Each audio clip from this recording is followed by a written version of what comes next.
The President.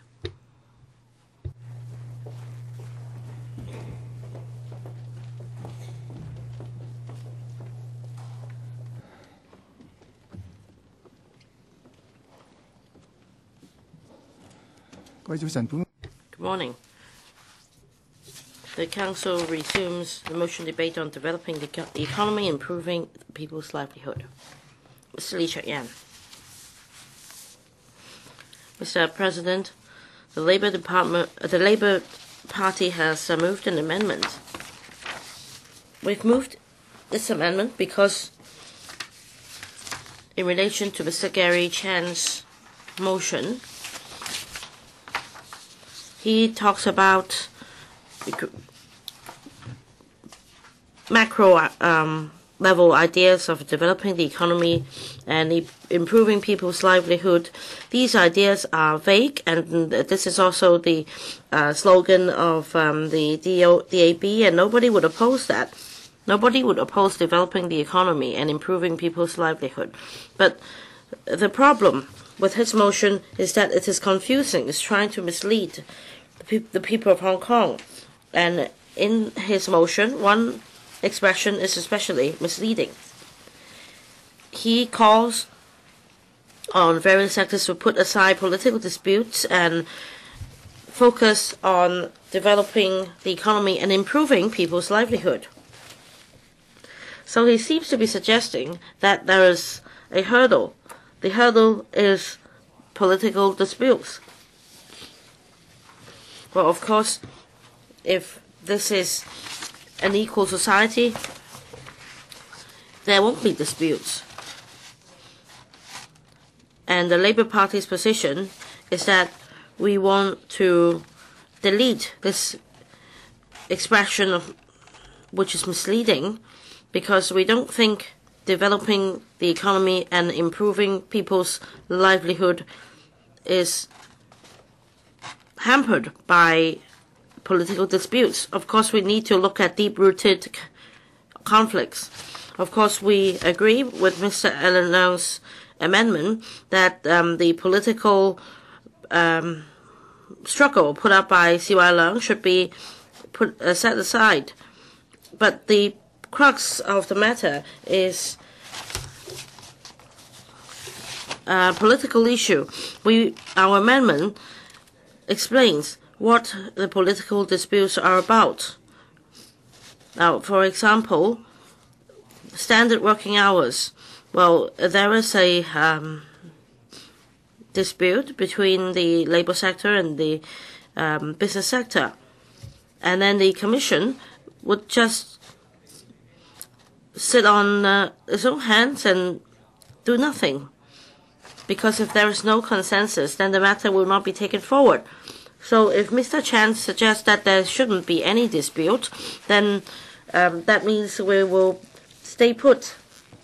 And in fact, the government should tackle the situation, and this is the purpose of our amendment.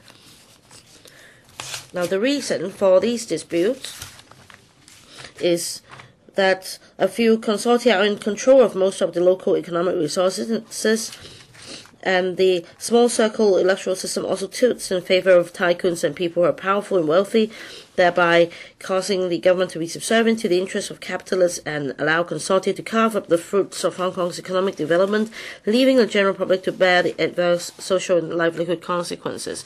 So this is a systemic problem. So if you ignore the systemic problems and disguise it as political disputes, then this is wrong. In fact, this is a systemic problem, and this is very clear, because in Hong Kong, nowadays we talk about the two major problems, land and manpower shortage. So we can see how the small government, through small circle election, controls manpower and land. And as far as land is concerned, even in Donald Tsang's era, things were clear. The government stopped public housing, or slowed down public housing production and the sale of land, causing prices to go up. And that is because the CE was controlled by consortia through small circle election. Although CY Leung advocates increase in housing and land supply, but let's look at the government's strategy. The driving range or the golf course in Fanling cannot be touched. Well, last time we met with CY Leung, we suggested that developing brownfield sites, and yet he refused to do that. He instead targeted farmland.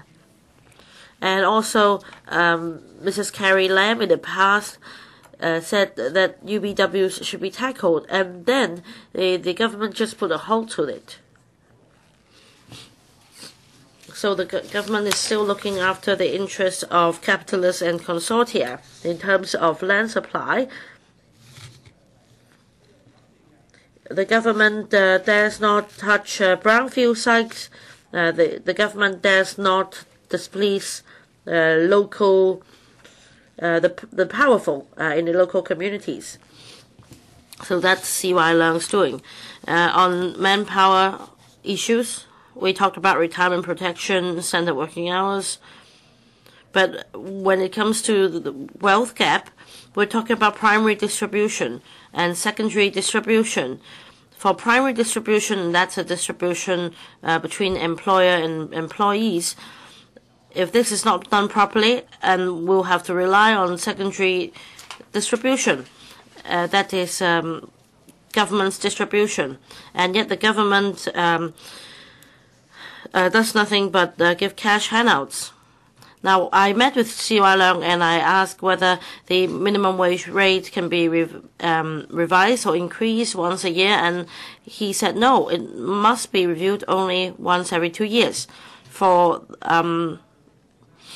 the lowest earning workers, the government is unwilling to give them any pay rise every year.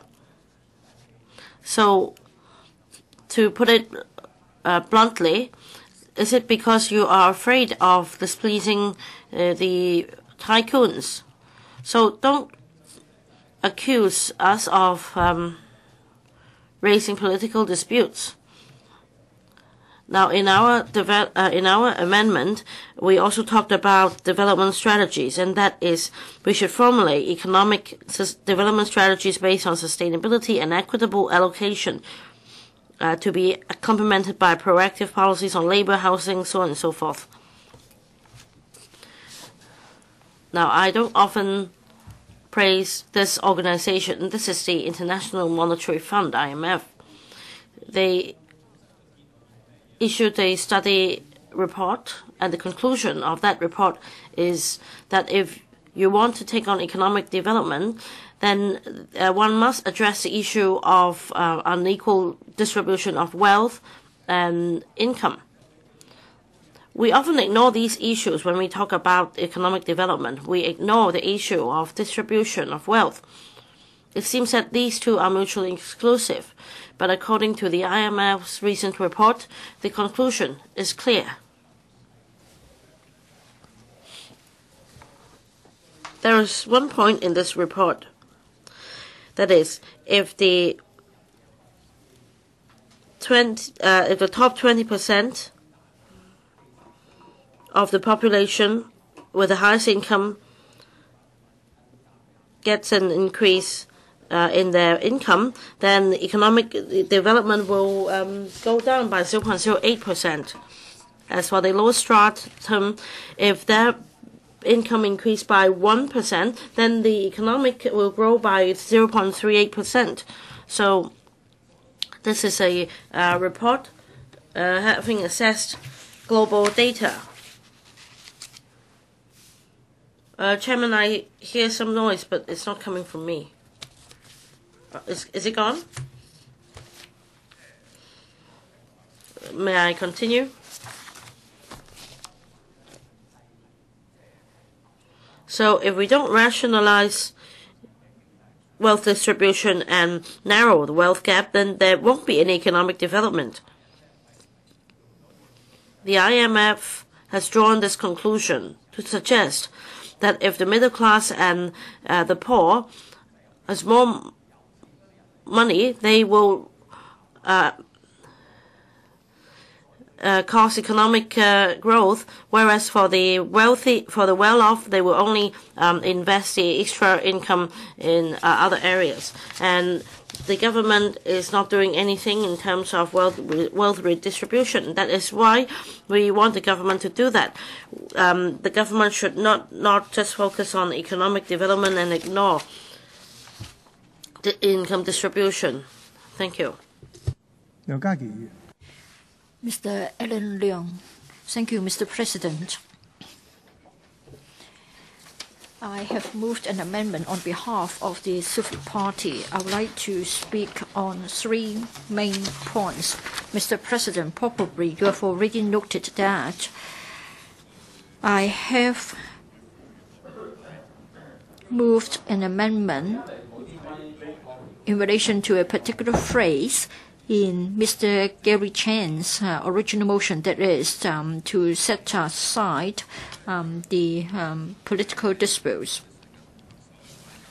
And I would like to call upon the CE to do something about it. Well, people have accused us of picking a quarrel, but in fact we are actually defending ourselves. The CE has already started his punch, and are we supposed to stay put and allow him to hit us, or should we put up a self-defense? For the University of Hong Kong, now it is said that Professor Arthur Lee should chair the governing council of Hong Kong U. Everybody knows that he regards the Hong Kong U as its topmost enemy. So should we just stay put and do nothing about it?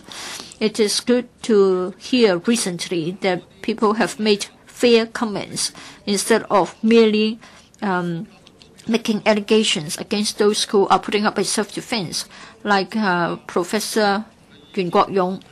He told us that all the time disputes and conflicts have always resulted in consensus and solidarity. But somehow, starting from 3 years ago, this has no longer worked. So probably he's pointing a finger at C.Y. Leung. And then for Anthony Leung, he has also said that the incumbent as well as future CE cannot rely on struggles to get his job done. Now, when we talk about appealing to various sectors to put aside political disputes, it seems that we're advised to sit idle and just take punches from our enemies, from others, and just allow C.Y. Leung to upset everything and turn Hong Kong into a city beyond recognition. Mr. President, my second point is as follows. The SARG hasn't got any macro policy blueprints. It gives people the impression that we've only got ad hoc and piecemeal policies. The lack of a macro policy blueprint is not because we haven't got the money. In Canada, there was the election of the Prime Minister, and the new Prime Minister has said that even though they haven't got the money, they will have a deficit budget for 3 years. This is also the case under President Obama. But in Hong Kong, we have got thousands of billions of dollars, and yet we still haven't got a macro policy blueprint. Just now, Mr. Cheuk-yan, chair of the Labour Party, has said that the government is not willing to review the statutory minimum wage. We haven't got any decision on standard working hours, and it is turning a deaf ear to the advice of Professor Nelson Chow concerning universal retirement protection. Yes, the business sector would worry that if we start to ask for something, then more will be in line and then they can't afford it. Now, I just want to say that the SARG hasn't got any macro policy blueprints. When we talk about standard working hours, universal retirement protection, offsetting arrangements of MPF against long service payment and severance payment, all of them are just tools. And the purpose of them is to narrow the wealth gap so as to make sure that the fruits of economic development will be distributed more evenly.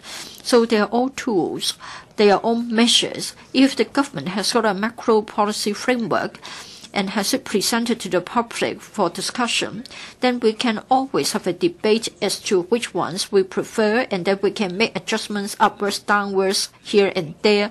Then the business world won't have to worry that we will be asking for too much and it will be beyond their affordability.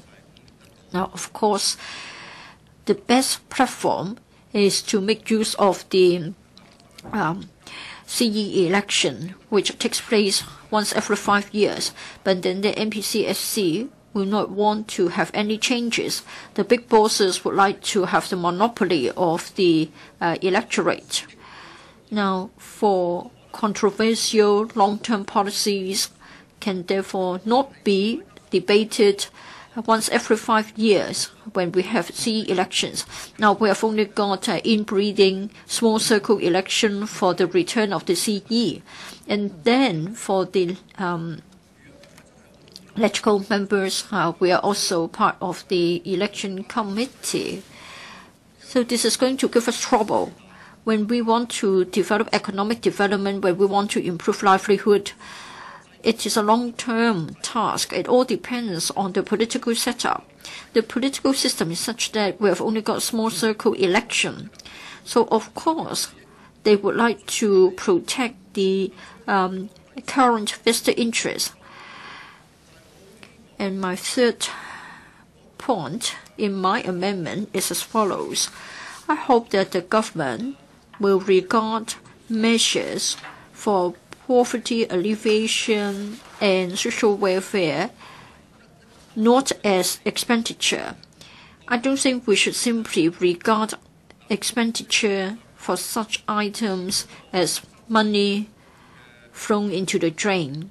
Now, for somebody who's about 30 years old, he has got parents to support and has also got young children to raise. We have always told Matthew Cheung, Secretary for Labour and Welfare, that he should provide better childcare services. And then parents don't have to worry, and then they can leave their young children with the childcare centers, and then they have nothing to worry, and then we can release the labor force, the potential labor force, in particular the women. So money spent on building and running childcare services will not be expenditure. It will be an investment because you're going to get something in return. Now, if you have elderly parents, if your parent, say for example, has to undergo an operation, like you may need a joint replacement or a kneecap, a knee replacement. Nowadays, you have to wait for 2.5 years.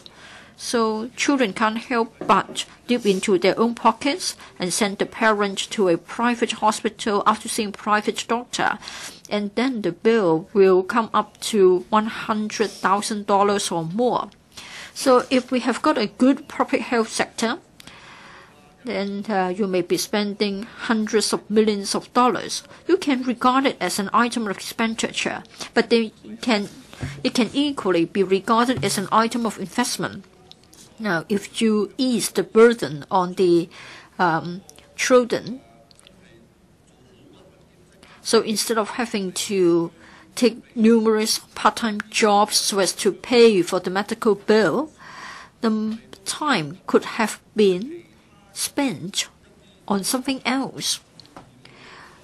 Say, for example, even voluntary work, or he can be less restrained and he can be more creative, more innovative, and he may come up with ideas so as to facilitate the creative industry of Hong Kong. If we have got a person who has to worry for making his ends meet day in, day out, I don't think he can come up with any good ideas. Therefore, in my amendment, I've also included this suggestion. That is, the government should not regard the public money allocated for poverty alleviation and social welfare as expenditure, which will be spent and nothing will be obtained in return. Instead, it should be regarded as investment so that the fruits of economic development can be used to improve livelihood. Mr. President, I very much hope that a particular conspiracy theory won't be true. Somebody said that there won't be any macro policy blueprints so that you can still rely on the tools to giving sweeteners and organizing activities to lobby the support of the lower strata of the society. I just hope that this is not the case. Secretary for Commerce and Economic Development. Mr. President, Mr. Gary Chan moves a motion on developing the economy and improving people's livelihood. Indeed, these two are closely connected. The government attaches a lot of importance on developing our economy. As the CE said, that only with a higher and continuously high economic growth can society has the ability to resolve all deep-seated problems, including housing, healthcare, labor, and poverty problems. As a whole, Hong Kong has favorable economic conditions. We have a renowned business environment. We also have the unique one country, two system. With global competition, we have a strong advantage to seize opportunities. We have strength to develop a diversified industrial landscape. So we will continue to expand and deepen the development of our pillar industries. And at the same time, we will develop new growth areas, including supporting the development of emerging industries so that our economic base can be more diversified and broader. And we will move up the value-adding chain. Well, indeed, the four pillar industries, namely trade and logistics, tourism, financial services, and professional services, have been Hong Kong's advantage for many years. And this has increased our service capacity. This has injected momentum to our economy, and it also enables Hong Kong to Hong Kong's economy to change. It has also boosted and enriched our economic ecology. We should seize the opportunity given by the One Belt, One Road, because we have the condition to further develop our pillar industries. So we will put in place facilitating measures to support their development. Apart from that, we will identify emerging industries and markets with potential. We will find new growth areas and broaden our economic basis. And at the same time, Hong Kong will change in accordance with the international trend. We will move towards a high value adding and high tech pluralistic development. Because Hong Kong has a free flow of information, we have very advanced technology, we are a cultural hotspot. So we will focus on promoting innovation, technology, and creative industries to enrich the categories of our industries. Well, the CE has led the Economic Development Commission, which was set up in 2013 to explore how to make good use of opportunities and our own advantages. Well, the Commission will put in place strategies and policies to enable Hong Kong's long-term development. Well, the Commission has launched various measures to support the development of individual industries, and these have been included in the policy address and the budget. Well, we will also work on long-term planning of our economy and create jobs, which is to improve people's livelihood. We want to create a harmonious society. We will help our poor. This is our key area. And a number of measures have been launched, and more resources have been put on poverty alleviation. The Poverty Commission, led by the CS4A, has set up the first official poverty line. Indeed, in 2015-16, out of the recurrent expenditure, government has spent $59.7 billion on social welfare, which is 18.4% of the total expenditure. So you can see the government's commitment. In April 2013, we have launched the Old Age Living Allowance to plug the gap between the CSSA and the old age allowance for those in need to receive assistance. We've also injected $15 billion into the Community Care Fund for it to put in place a number of measures to help the poor. At the end of 2016, we will launch the Low-Income Working Family Allowance. It's a key poverty alleviation area of the government to enable working families that do not receive CSSA by giving them subsidy so that they will continue to be self-reliant.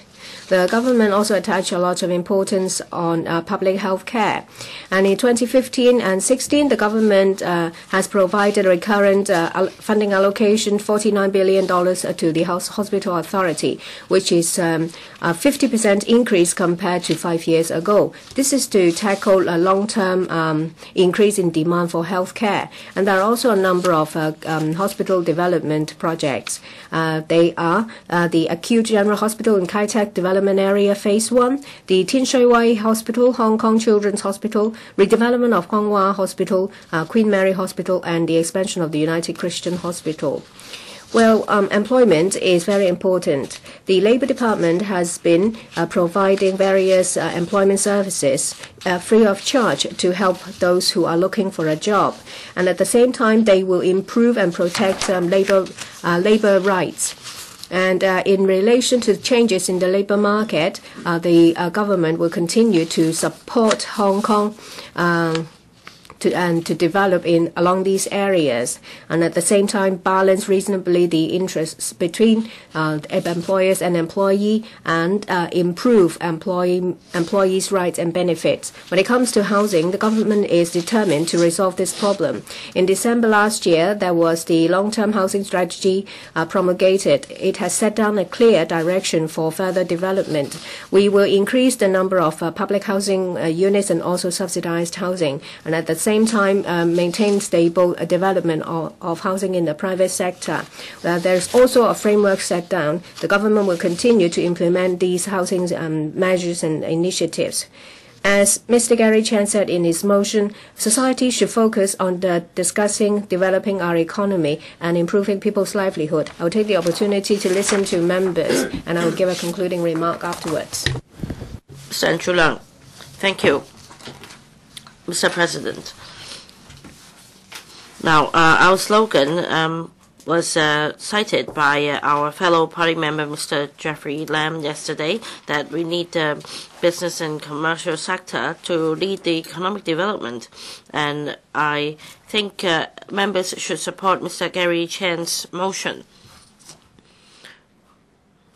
The Business Professional Alliance, in the course of the District Council election, has heard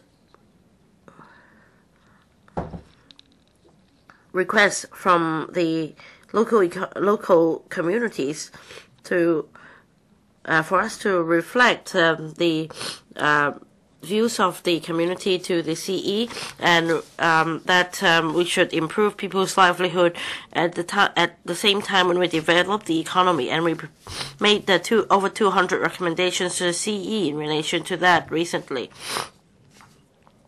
In fact, and the global economic power is shifting eastward, and many cities have overtaken us in terms of economic growth. When it comes to developing the economy, we face a lot of constraints on hardware, software, land, and manpower supply. In recent years, we witnessed the rapid growth, economic growth in South Korea. And days ago, I read about an article online on economic growth in South Korea, and the stock market rose by 6% in South Korea since the beginning of this year.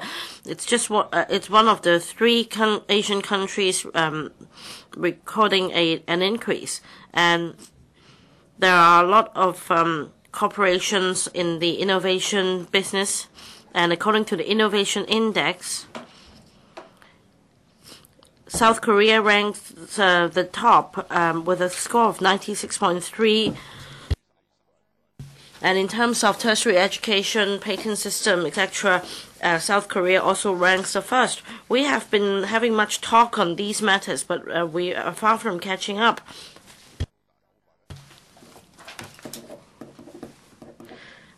For transactions on the Alibaba platform, the total amount stood at 91.217 billion renminbi, and the platform allows e-transactions to be carried out, and yet Hong Kong doesn't seem to benefit from e-commerce, and the government therefore should introduce policies to facilitate e-commerce, for example, to waive the clearance requirement for freight cargoes under 4,000 or parcels under $4,000. Now, we always talk about diversifying our economic base, and last week a study report was released in relation to the economic development in PRD, and the industrial policy should be enhanced, such as to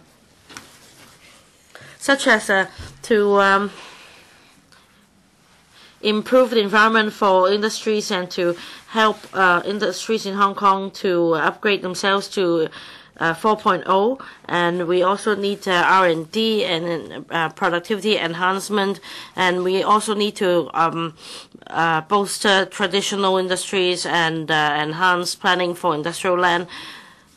We need a lot of measures to change the public's perception on the industrial sector and to upgrade its status. And we also need to work with the PRD region and also to work with the whole society. Well, Mr. President, in recent years, the world, globally, the idea of a shared economy emerges. And in 2013, I, in this council, also talked about crowdfunding and the possibility of developing a crowdfunding and a crowd share or the concept of sharing in Hong Kong, so as to provide a broader platform for the development of IT products. A dedicated team should be set up under the Policy Bureau to take this on.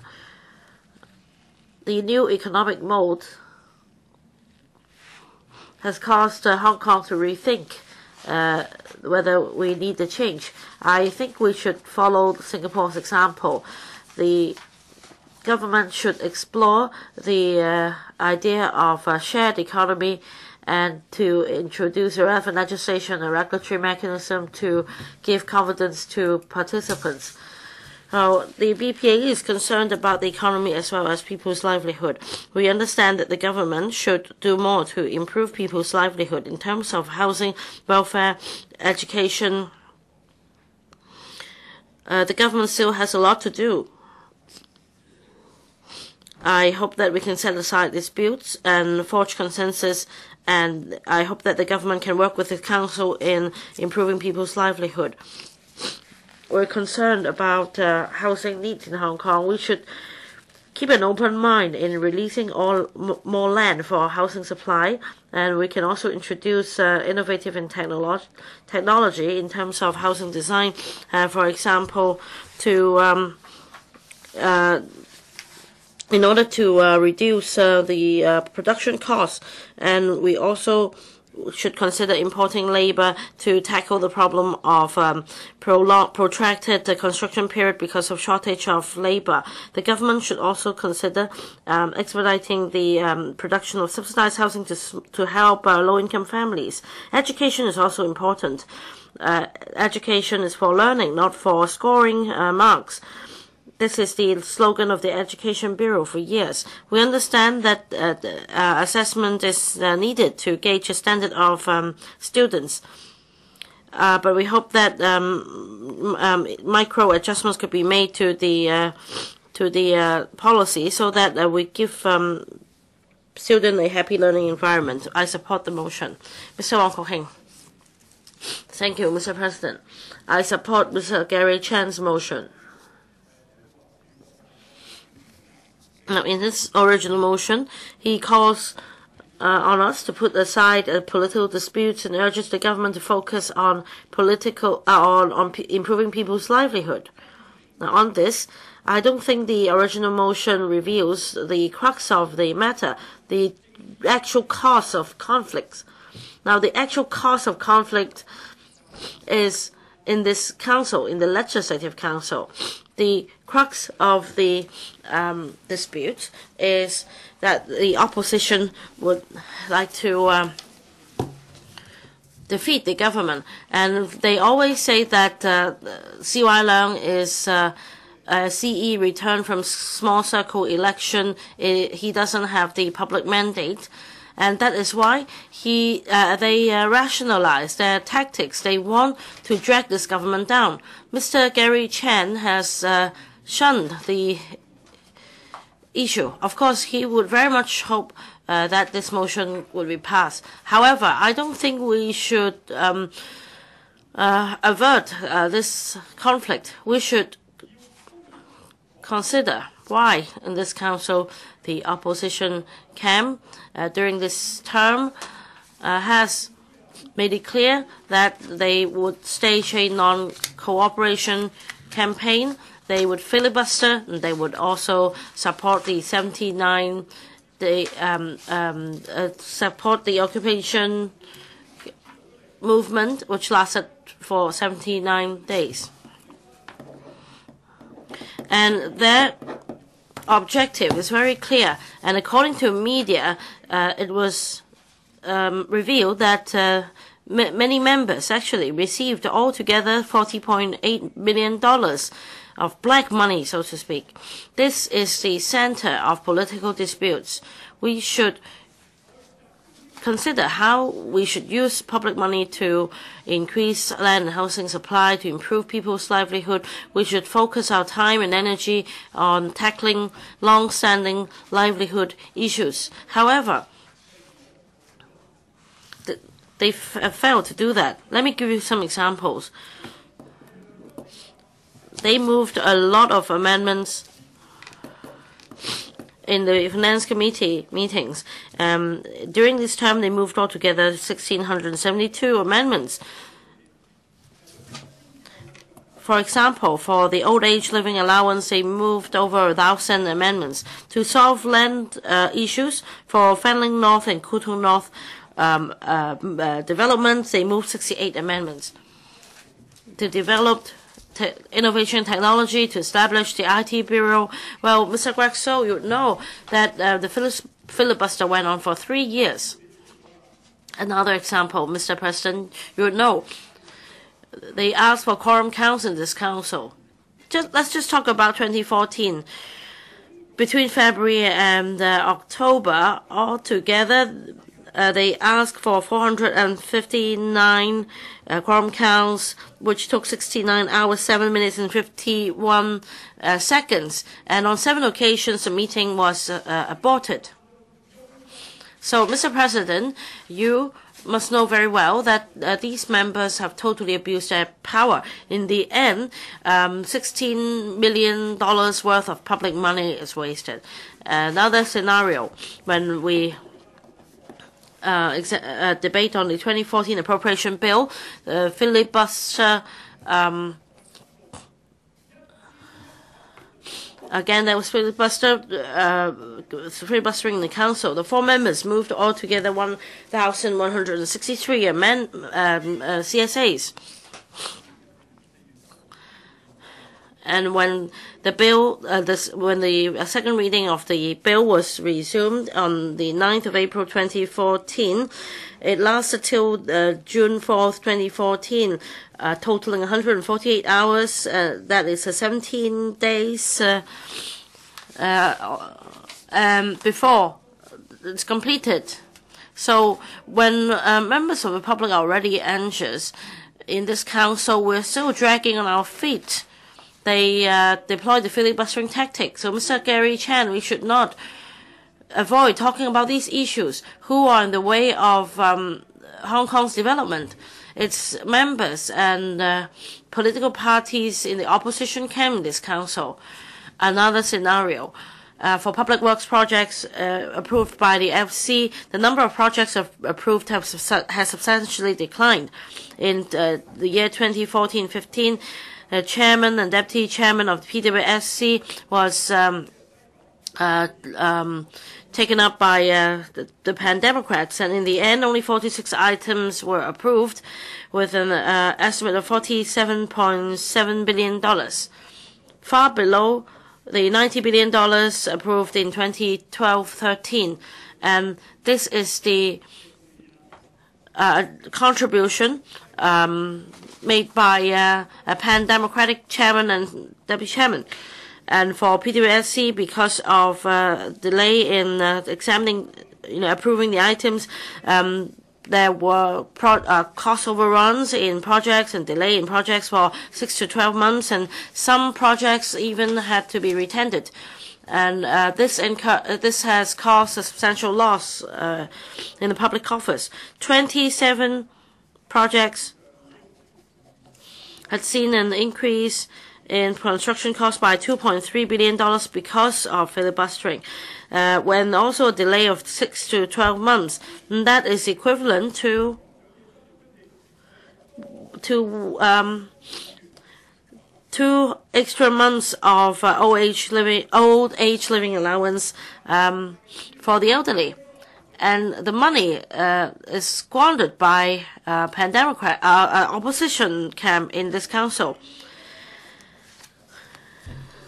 410,000 applicants would have received 3 months of CSSA or 1 month of extra rent waiver for PRH tenants. Mr. Cheuk-yan. Mr. President, for the past period of time, the society was heatedly engaged in political disputes as a result of the need to decide on the political setup, or rather the electoral arrangements. Now, that matter is behind us, but we are now faced with the economic downturn risks. We should join hands to face the challenge of global economic downturn. We should improve livelihood so that the lower strata can have their livelihood improved. I think this is the most urgent task faced by the SARG. Now, we are seeing the signs and impacts of the global economic transformation. It is said that the unemployment rate will go up to 4.5% next year. There are 40,000 more people will lose their jobs. We haven't got any unemployment allowance. Many workers do not have any savings. Once they are dismissed, then they haven't got any means of support. I've always asked for the government to set up a loan fund so that anybody who is jobless can borrow money from that fund, and then in this way we won't be creating a heavy burden on public money. And in case of an economic downturn, it will become a very good support measure for the unemployed. Now, with the tourism weakening, the retail industry as well as the hotel industry are suffering. For the first half of this year, for travel agents tailoring for the mainland visitors are seeing difficulties. Some of them have already closed down. And frontline tour guides are not able to get back what they have paid in advance for their bosses. Say, for example, catering charges or tickets for the tourism attractions. We're not supposed to allow the tour guides to pay in advance for their bosses, but this is in fact a fact. So the tourism industry is going to shrink further. We must make sure that the rights and interests of our employees in the tourism industry will be protected. I think we need to expand the resources for the tourism industry. We should also create new sources, new markets for the tourism industry. And then this year, without the consensus of the LAB, the government has introduced an enhanced importation of labor scheme so that contractors can import labor for different work sites of the same contractor. I'm afraid this means that there is no restriction at all, and this will affect the job security of our local workers. Now, the government must scrap such a measure so as to safeguard the interests of local workers.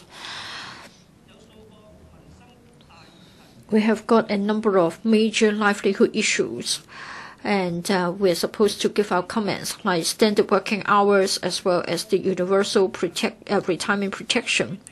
Such matters have been discussed for a long time, but the government has been very vague in its position or in its stance. This is most unsatisfactory.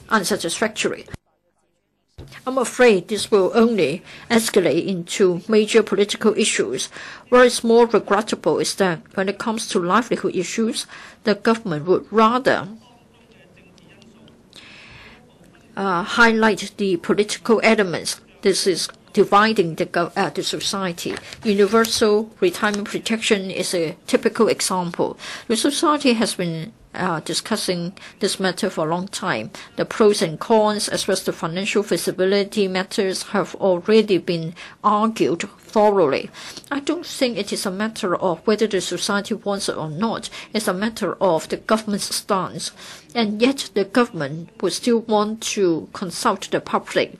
And at the same time, the title will be changed so that it will be retirement protection for both the rich and the poor. In other words, blatantly, the government is trying to use this livelihood issue to divide the society, and it is very provocative. And I'm afraid, irrespective of the final outcome, it will hurt the society. Moreover, the government's stance has been clearly reflected in the title of the consultation document.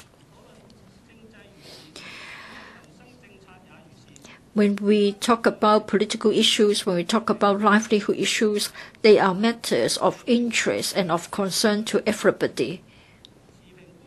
We need to be balanced, we need to be unbiased, and there should be mutual respect and mutual trust. I hope that the government will take on board the different views, and when the government formulate the policies, the government should be objective and should strive to balance the various interests. So I speak. Thank you, Mr. President. Mr. Wong Ting Kwong. Thank you, Mr. President. Recently, we have been challenged by a lot of political disputes. This has created a lot of conflicts, and it is causing harm to the harmony of the society. C.Y. Leung, our CE, earlier on said that with the vetoing of the political reform, we should now turn our attention to economic issues and livelihood issues. National leaders have also asked the SARG to lead the society in focusing on economic issues. There should be greater harmony, and there should be improvement to livelihood. Using economic development to improve livelihood must be the broad direction. Of course, for economic development and livelihood improvement, we know the priorities. We must have economic development first before we can talk about improvement to livelihood. For both the external environment and the internal or domestic environment, things are not looking good. According to a number of international analysts, we are still having trouble. Now, the U.S. economy probably has improved a little bit, but in Europe, things are not looking very optimistic. For 2 quarters in a row, they have seen a lowering of the economic growth. So our external trade is under huge pressure, and as a result, the entire economy is being affected.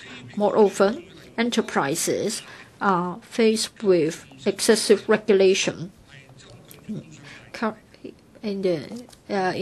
Recently, we have seen many pieces of legislation affecting the business sector. Competition ordinance, the statutory minimum wage, as well as producer responsibility scheme, like the need to recycle the glass bottle containers, and soon there will be the standard working hours, and then the MPF contributions will no longer be used to offset the long service payment, etc. So the business sector thinks that it is really beyond our affordability. So perhaps before you start your business, you have to come up with an idea as to how much it will cost you if you have to close down your business. As a result, the business sector is hugely affected. The business cost has been increased drastically, and the operational cost has gone up without achieving the objectives. Young people have found it very difficult to start a business. They lack the confidence. They think that it's getting harder and harder to start their own business. So I hope that the administration will understand the difficulties that we face. There must be a favorable business environment, and the government should be having an appropriately proactive approach. And we should also rely on the development of our nation, and we should encourage innovation and technology. And at the level of the government, there should be more communication and cooperation with the emerging markets. And we should be told about we should be given market information and information about their rules and laws, so that our Hong Kong enterprises can exploit such markets. I think we have got 6 new industries like testing, certification, environmental protection, etc. But we haven't seen much improvement. Their share of the GDP has always remained at about 10% only. Perhaps the government should review the matter and find ways to see how such industries can be taken forward. In particular, when we have the Innovation and Technology Bureau being set up, perhaps we should facilitate innovation and technology. We should come up with a long-term strategy for development. And then we should also look at how we can commercialize the products of the research. And there should be coordination among different policies. We need to groom the talents for innovation and technology. There should be a favorable environment to attract the talents as well as the investors. There's also one very important point, that is we need to increase the land supply. This isn't just for housing. In fact, the business sector has also experienced a very acute shortage of land for office and business. This is causing or creating an impediment, and therefore property prices and the rentals remain at a very high level. We suggest that perhaps the government, political parties, and professionals should set up a platform so as to find ways to increase land supply, like revitalization of the industrial estates and building multi-story factories in the industrial estates. And of course, we should make sure that there will be sustainable development. And under that principle, we should develop land or sites with low ecological value. And we should also open up the area in the near to the boundary, in the closed area. We should put our heads together. We should find good ways to facilitate economic development in Hong Kong. We should also improve the livelihood in Hong Kong. We shouldn't over-politicize every issue. This is not going to do us any good in the long term. It won't improve our livelihood. So I spoke and I support the original motion. Thank you. Mr. Christopher Chung. President, today the DAB moves this motion on developing the economy and improving people's livelihood, I think these two are closely linked together. Well, you can only improve people's livelihood with by developing the economy. The ITB, the Innovation Technology Bureau, has been set up. How can we make use of innovation to boost the development of our economy? I think that is very important. I think currently our industrial landscape has been too monotonous. We focus on financial services, real estate, and tourism. So innovation technology is a new development key area. It will provide a lot of opportunities for our young people. Recently, I visited the cyberport. I see that a lot of young people, they work in developing mobile apps. They have created a lot of online games that are renowned overseas. Youngsters are full of new and bright ideas. If after the establishment of the Bureau, a platform is provided for them, then it will help to tap into the talents of our youngsters. Apart from that, there should be a development of our cultural and creative industries. Young people can work in these areas because it's a large spectrum: animation, music, dance, drama, visual arts, stage, films, administration of troops. They are all under the scope. It's a huge stage. There are loads of opportunities that can meet the needs of our youngsters. And indeed, a lot of overseas countries, the creative industry has generated a lot of a large share. Say in Venice, every year they have either large-scale exhibitions or different performances. The whole city is immersed in culture and creation. You have to build a stage for youngsters to give them funds to start their own businesses, give them opportunities to tap into their potential. Recently, the former police quarters has been revitalized to PMQ, and there is also another one being revitalized. Youngsters can use these facilities to tap into their potential. And these are good places for youngsters to turn their ideas into products. So cheap rent should be offered to youngsters so that they can start their innovation and creative business. And I think cultural and creative is the upstream, and innovation technology is downstream. So you can turn creative and cultural ideas into actual products to generate a profit, and you can make them available in the market.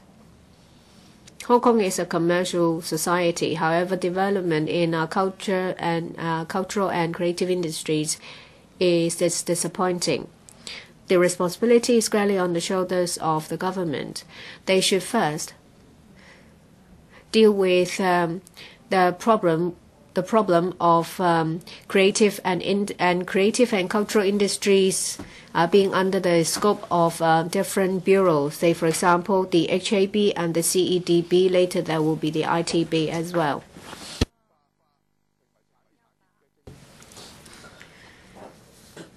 And that is the main reason for fragmentation of this industry, because for the CEDB, they will only consider from a commerce point of view.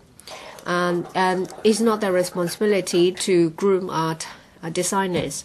However, for the HAB, they are only responsible for art and culture. So whether it will be commercialized is not their problem. So each department or bureau will have their own turf. As a result, the industry is broken up.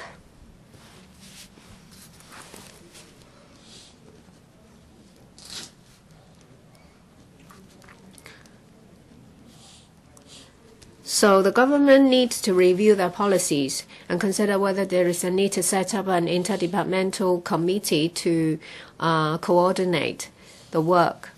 Hong Kong is a small market, so we need overseas markets. Say pop music and films in the 1960s and 70s.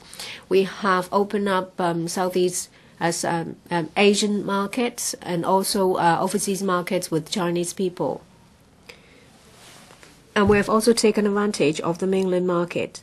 But what about our development in our cultural and creative industries? Shouldn't the government help them?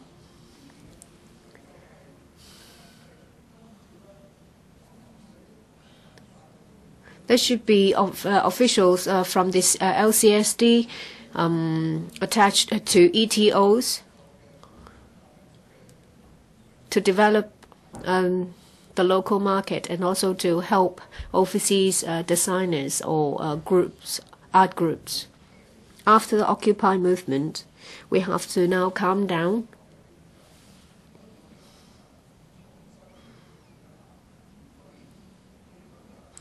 And look at Hong Kong's livelihood issues with a fresh pair of eyes. So I fully subscribe to Mr. Gary Chan's motion, and I hope members will support the DAB's motion. I so submit. Thank you. Mr. Wycock. First of all, I thank Mr. Gary Chan for moving the original motion. And this is in line with the philosophy of the Alliance of Business Professionals. Hong Kong is an externally oriented economy, so we are subject to external factors. Currently, there are a lot of uncertainties in the external environment. US and European markets is still slacking, and there is downside risk. So we face a lot of challenges. We have in the past overly relied on our financial services. We only pay attention to financial services and not technology. This has undermined our resilience to resist challenges. In neighboring countries, say Korea, Japan, Taiwan, they have been quite aggressive and they have achieved a lot of success. In different studies, our ranking of competitiveness have dwindled. In a recent Chinese study, for once over the past 3 years, we have been pushed back. Shenzhen was the first in the rank. And for global competitiveness 2015-16, it showed that although Hong Kong ranked 7th for 3 years in a row, however, when it comes to creative and innovation, it has poorly performed. We ranked 23rd. And for innovation, we score the lowest, 27th. So this is an alarm for us. We have to upgrade and improve our industry structure. We have to boost our competitiveness so that society will have insufficient resources to improve livelihood, and this is an urgent issue. On the 19th of March, in a council meeting, I moved a motion and it was endorsed. This was to urge the Hong Kong SARG to formulate a long-term industry policy in line with financial prudence in a number of areas.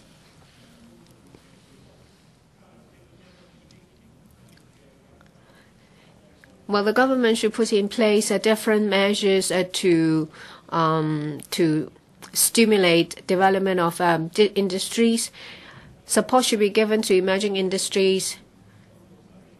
and our position in traditional industries should be consolidated as well. We need effective governance before we can have a harmonious society. We should put aside our differences politically, and we should all work together to resolve deep-seated problems related to livelihood issues. The ITB is a typical case. Well, promotion of innovation and technology is a global trend. We have a lot of competitive advantages. Say, for example, we have free flow of information, we have sound intellectual property protection, we have rule of law, we have good infrastructure, we have international network and financing platform. We can develop ourselves into a platform for this new industry. However, over a long time, there has not been any supporting policies. Development in this industry is slow. In 2012, upon the request of the sector, in the government reorganization proposal, they suggested setting up the ITB, a new bureau.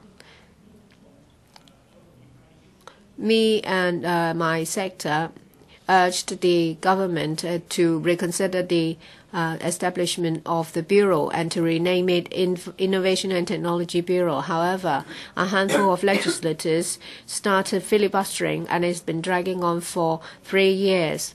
And it was only on the 6th of this month that the funding application was approved, and on the 20th of November, the Bureau was established.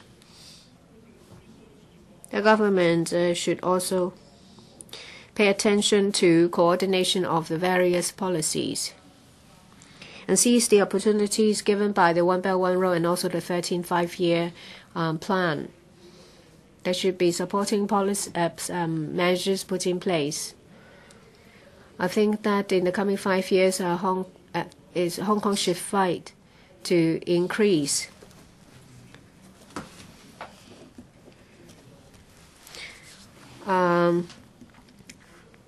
the GDP from 0.73% in 2013 to 2.5% and above. And there should be tax concession, and there should be other supporting measures. We have limited resources. A lot of technology companies have already moved in the science park, and there should be similar areas set up so that innovation and technology can bloom. When the government plan new development, there should be element of smart city incorporated. Different network, green architecture, software, hardware should be put in place to improve people's living standard.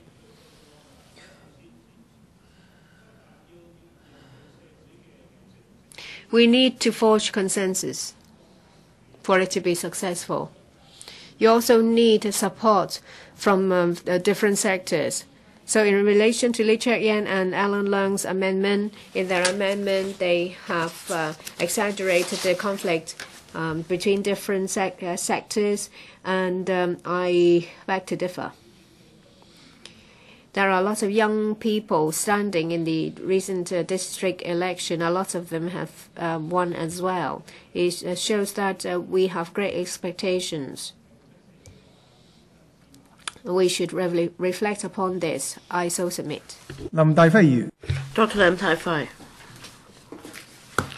Thank you, Mr. President. Good morning, members. First of all, I welcome Mr. Gary Chan's motion. I thank him for moving this motion on developing the economy and improving people's livelihood. Basically, I support the motion. I think the wording is sound. And just now, members spoke on one of the expressions, and that is Mr. Gary Chan calls on the various sectors to put aside political disputes. So does it mean, Mr. Chan, that as long as we set aside political disputes, we can develop the economy and improve people's livelihood? This is what I gather from your from the wording of your motion. But I don't think you're being practical. you're just deceiving yourself. This is really out of touch with reality. Now, Mr. President, it's just like what Mr. Eddington said recently. He appealed to parents and schools not to have excessive drills on students. Now, the situation is similar, but does it work by appealing, making these appeals? No. Mr. President, well, in a place when there are people, there will be politics. And when there is politics, there inevitably will be political disputes. Political disputes aims at deploying political strategies to distribute or redistribute wealth and interests. Hong Kong is a capitalist society, and we should optimize our political strength to, for example, develop the economy and improve people's livelihood, or to put it more frankly, to share the interests. So this is what politics is about. So I can tell you that politics is linked to the economy and people's livelihood, and we cannot really put aside politics. Otherwise, we won't be able to develop the economy or improve people's livelihood. However, I agree that we can minimize political disputes. Now, Mr. President, political disputes have very much to do with governance. When there is good governance, there will be fewer political disputes. So how to minimize political disputes? First of all, I urge the loyalists not to blindly support the government. Likewise, the opposition should not oppose the government for the sake of opposition. So that we have quality disputes, we won't have disputes for the sake of disputes. So this is how we minimize political disputes instead of putting them aside. Well, in this DC election, we saw a lot of young candidates returned as councillors. So I think that this will bring in a new picture in our political arena, with young people interested in politics, with emerging politicians. I can anticipate more political disputes in the future, and there would be more struggle. So we should be prepared. So coming back to the topic, to develop the economy, we must have a good business environment. So the government should create a favorable business environment. For example, for an investor to make investment in a place, the investor would definitely consider the political situation there. This will be of paramount importance. Otherwise, for example, in Africa, development is slow despite the vast amount of land and manpower available. That's because of political instability. So, in general, investors would consider the political situation of that place.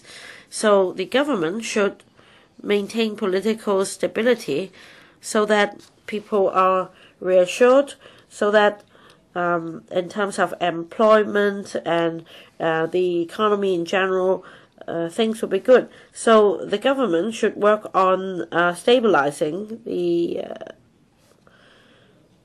or maintaining political stability. At the same time, the government should also implement good economic policies, or else the government won't be able to promote development among sectors. Recently, amidst political disputes, the IT Bureau was finally established. So when Dr. Nicholas Yang assumed office, he advocated the idea of what is that? Reindustrialization. Well, let's just wait and see whether this will actually happen or whether it's just castle in the air. I think the government is short-sighted. Well, I talked often about amending Section 39E of the IRO. When this is amended, the industrial sector can upgrade and transform. We can then expand our capability in tapping domestic market. Now, this is a feasible option, and yet the government isn't taking this on. Now, Secretary, you will be able to pass this on to the new Secretary. So, instead of some grand, vague ideas, why don't you implement what is really feasible? That is to mend that provision, so that you can really help the industrial sector to transform and upgrade and tap domestic market. I so submit. Dr. Kenneth Lau. Thank you, Mr. President. The focus of Mr. Gary Chan's motion is to put aside political disputes, to develop the economy and improve people's livelihood. Mr. President, I want to take this to another level. Now, we need to discuss what political disputes is. As Dr. Lam Tai-Fai just now said, politics is very much related to the economy and people's livelihood. Let's take a look at the definition of politics. Dr. Sun Yat-sen said politics involves everyone. But I think that this term politics in Chinese only emerged around 200 years ago. In fact, poly, this prefix in English means a lot of people. So, like Dr. Sun said, politics is everyone's matter, and it's also policy decision. It's also a decision-making process. That is to find common ground, to forge consensus that is acceptable by all in society. And in the course, you may need to convince others to lobby the support of others and to influence others' opinion. So political disputes is just normal in politics. There is also another view that politics is all about distribution of power and interest. So should we invest more in education or public housing or welfare? That is what politics is about. Now, just now, some members talked about our land shortage problem. It's a serious problem. Assuming that is the case, of course, housing is related to land. So if we want to develop land, should we develop brownfield sites first, or the golf course first, or should we reclaim land in the Victoria Harbour first, or should we scrap the small house policy?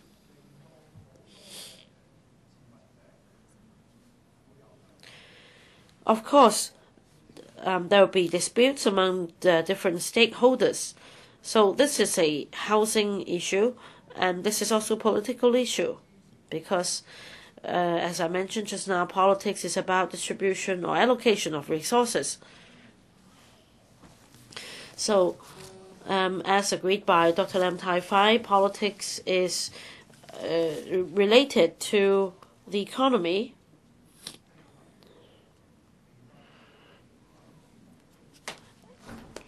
In fact, in this council, we need to maximize our political strength. But because of this unfair system in the council, because of our limited role in monitoring the government,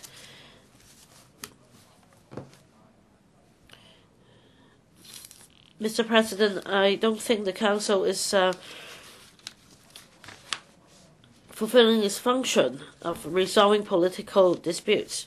Just now, a member just pointed out the situation without giving any solution. It's like a doctor citing all the symptoms of signs and symptoms of a patient, who is suffering from, who is having fever, who is vomiting, so on and so forth. But the doctor is unable to give a diagnosis. So, on members' amendment, I think I agree more with Mr. Alan Leung's amendment. Political disputes is not something we should be afraid of. It's just normal in the area of politics.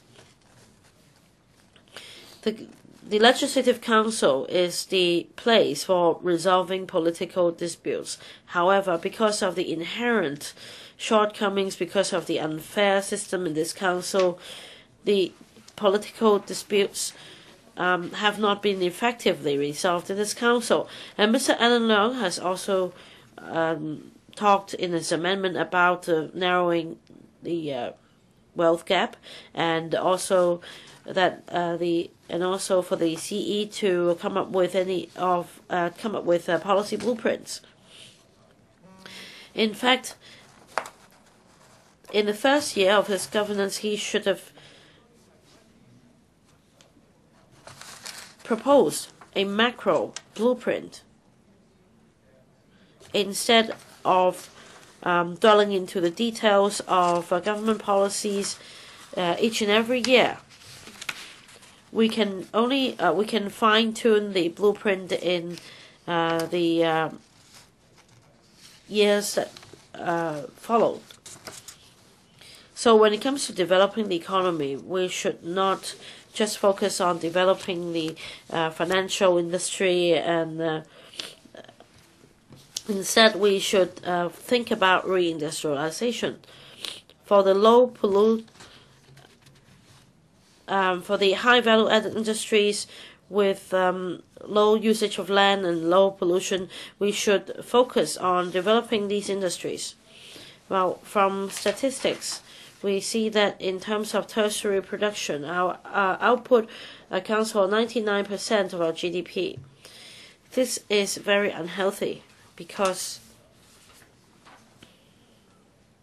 in other countries with limited land resources, in Switzerland, they have the secondary production accounts for 20% of GDP. So we should develop high value adding industries that use little land and with low pollution. This is the direction for our long-term development. Mr. President, we should also reform this council, abolish functional constituencies to increase our political strength. This is also a prerequisite for resolving political disputes. I so submit. Mr. President, please summon members who have vetoed the scrapping of the TSA to come back here. So, quorum count, please. Mr. Leung, polis from politics in Greek means city, but poly comes from another term, polis, which means many.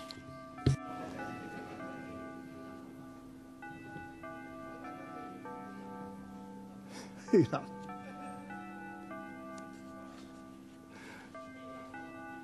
係臘肉個臘，唔係獵人嘅獵。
何俊賢議員。Mr. Stephen Ho. Mr. President, first of all, I would like to thank Mr. Gary Chen for moving this motion. The topic is developing the economy and improving people's livelihood. Now, today we have got the Secretary for Commerce and Economic Development representing the government to give a reply. On the face of it, he's the right person. That is about economic development. But in fact, it is more than that, because many members have referred to the political issue.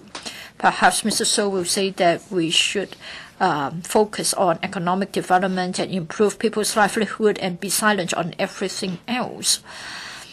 Now, 10 years ago, I was a messenger and I was in a rush to send a document in Mongkok. I rushed down a subway and I crashed into a woman, and then she grabbed hold of me, and then she weighed over 200 pounds. I thought I would be no match for her. And then she was about to start scolding me. Then I asked her to stop. And I asked her what she would like to do. She said that I had caused the damage to her bag of tofu. And I took out $10 to solve the problem. I was on my way to send a document. If I failed, then I had to pay compensation costing me a few $100s, and I might even lose my job, and then my reputation will be tarnished. So I tried to balance the pros and cons, and therefore I dipped into my pocket and I paid her $10 to resolve the conflict. I tell you this story because in the past we had seen many different arguments, disputes, contradictions, confrontations, etc. And what is the impact on our economy? Is this something that we can cope with? Is our economy coming to a standstill? Well, let me look further. For the Diaoyu Island, whether it belongs to China or not, I think obviously it is part of our national territory. But are we going to start a war or throw a few bombs?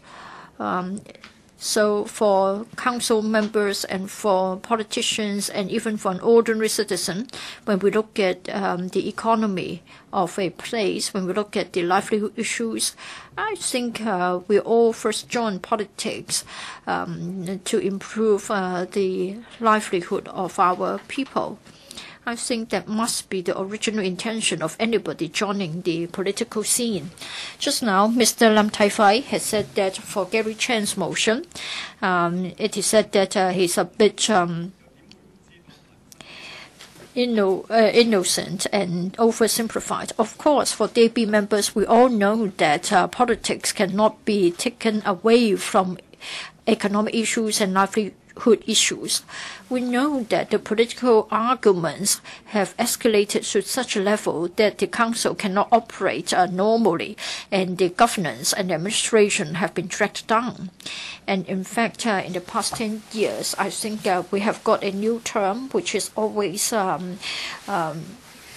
talked about, that is filibustering. And whenever we go out, we've been asked whether filibustering is still going on, when we're going to start another round of filibustering, and what's the impact of filibustering.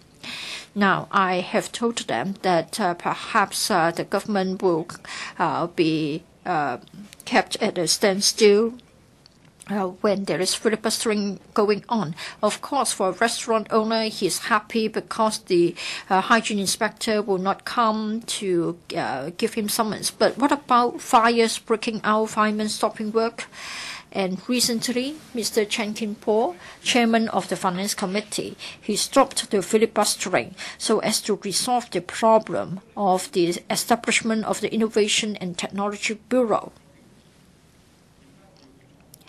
I have to refer to the example of the ITB. This is because it is said that our innovation technology has come to a standstill, and of course the government had to find out what it had been doing for the many years prior to the establishment.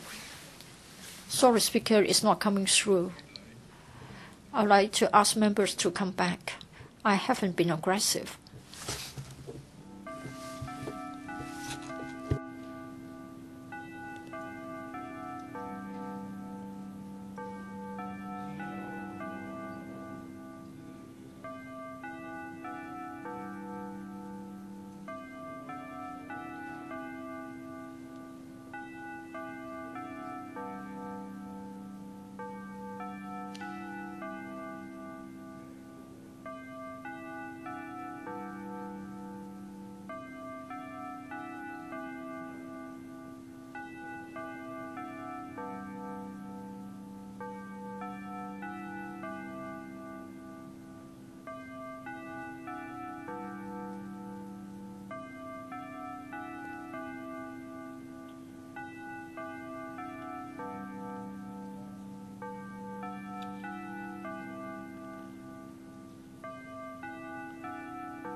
何俊議員。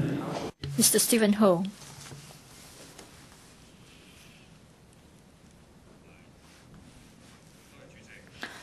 Thank you, Mr. President. Well, for Mr. Chan to do this, I think again this is increasing the conflict among us. But I hope we can set aside our prejudices and we should focus on the motion. For innovation and technology, well, in fact, we are not performing as well as other neighboring places. The government is working on this, and therefore we need a dedicated bureau. As a result of the filibustering, it has been delayed for a number of years. I think the citizens have to find out whether it has affected livelihood issues.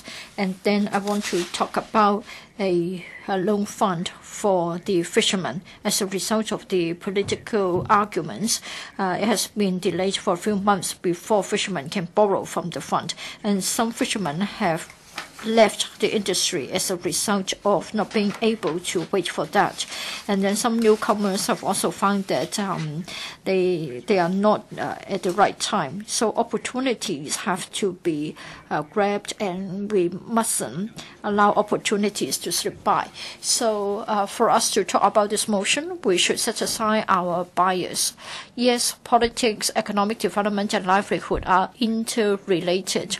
For Mr. Gary Chan's motion, he would like to see everybody taking a step back and make concessions. So the DAB proposes this motion to strive consensus rather than picking a quarrel. We shouldn't be magnifying the various small issues, minor issues, and we should no longer resort to filibustering or quorum counts so as to drag our feet. Because at the end of the day, citizens will become the helpless and reluctant victims. Of course, it is said that the citizens can exercise their vote and make a choice. Let's wait and see what will come out of the next election. Thank you. Mr. Chen Kin.